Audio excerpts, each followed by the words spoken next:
Ce jeudi 19 juin 2025, une importante réunion de coordination s'est tenue à la préfecture de Fekese-Dougou pour annoncer les nouvelles orientations du Haut Commissariat des Nations Unies pour les réfugiés, HCR, dans un contexte marqué par d'importants défis financiers au niveau mondial. Présidé par M.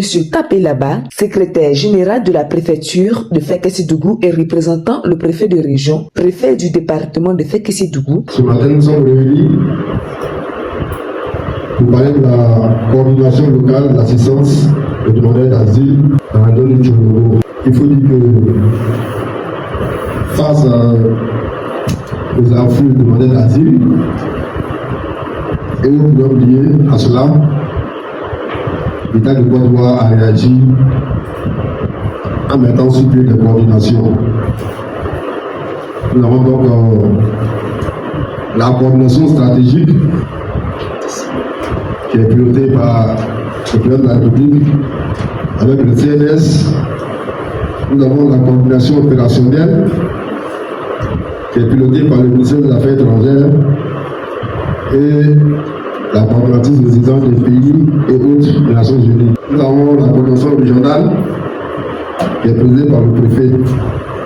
Et enfin, nous avons la coordination technique locale qui est présidée par les différents directeurs régionaux. Donc aujourd'hui, nous sommes au sein de la coordination. Donc c'est justement là que je voudrais, au nom de monsieur le préfet de région, ouvrir notre séance relative à la réunion de coordination locale de l'assistance aux demandeurs d'asile dans le Tchologo. Cette rencontre a rassemblé plusieurs personnalités et institutions clés. Parmi les participants figurait le représentant du bureau multi-pays du HCR en Côte d'Ivoire. Excellence Fiogolo, ambassadeur directeur de la DARA, l'objectif principal de cette réunion était d'informer les autorités locales et les partenaires du terrain sur les réajustements en cours au sein du HCR, notamment les mesures de restructuration rendues nécessaires par la réduction des ressources disponibles. Le représentant du HCR a présenté les grands axes de cette rencontre. Et lorsqu'on décrit ces mouvements de déplacement dans le monde, déplacements forcés, de voir à quel point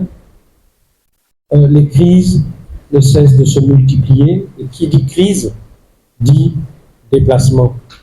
C'est également de partager avec vous la restructuration qui va être opérée au sein du Haut Commissariat des Nations Unies pour les réfugiés, suite à la baisse drastique de nos ressources.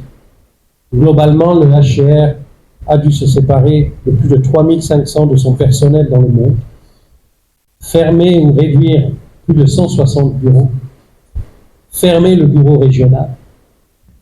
L'état du déplacement dans le monde.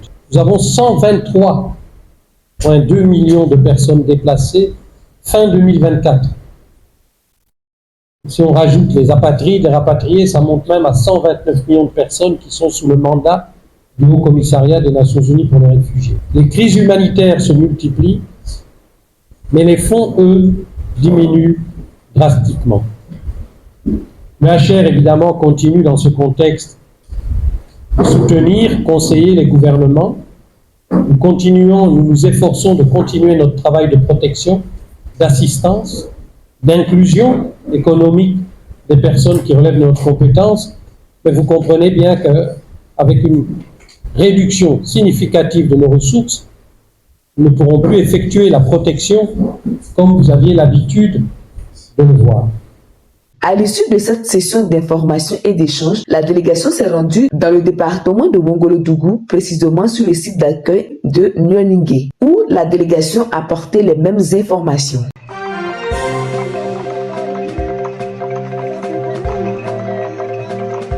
Tchologo TV. Tchologo TV. Flash Info. Tchologo TV. Flash Info. Flash Info. Flash Info.